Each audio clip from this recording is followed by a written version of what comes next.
एक छोटे से गांव में राहुल नाम का एक लड़का रहता था। उसकी जिंदगी में कई मुसीबतें आई थी। उसके पिता का स्वर्गवास हो चुका था और माँ घर घर काम करके अपने बेटे को पाल रही थी।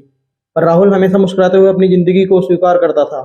राहुल की सबसे बड़ी ख्वाहिश थी कि वह पढ़ लिख कर अपनी माँ की जिंदगी को आसान बनाए, लेकिन गांव में अच्छी शिक्षा की कमी के कारण यह सपना पूरा करना कठिन लग रहा था। इसके बावजूद राहुल ने कभी हार नहीं मानी। उसने गांव के पुराने पुस्तकालय से किताब मंगवा कर पढ़ना शुरू किया।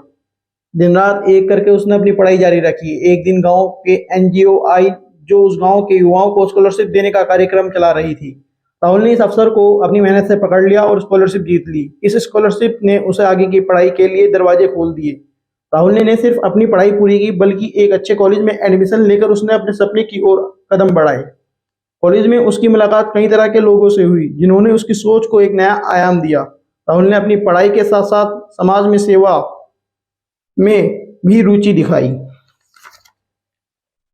कॉलेज के बाद राहुल एक मल्टीनेशनल कंपनी के साथ जुड़ गया और जल्द ही अपनी मेहनत और लगन से कंपनी में एक अच्छा पद हासिल कर लिया। उसने अपनी कमाई का एक बहुत बड़ा हिस्सा गांव की शिक्षा के विकास में लगाया।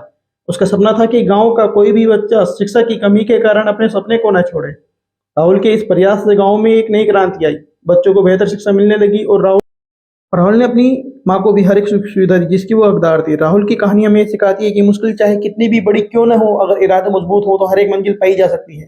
राहुल ने न सिर्फ अपना सपना पूरा किया, बल्कि लोगों की समझ के लिए उसने एक मिसाल भी कायम की कि जीने की चाह अगर सच्ची हो तो रास्ते अपने आप खुल जाते हैं।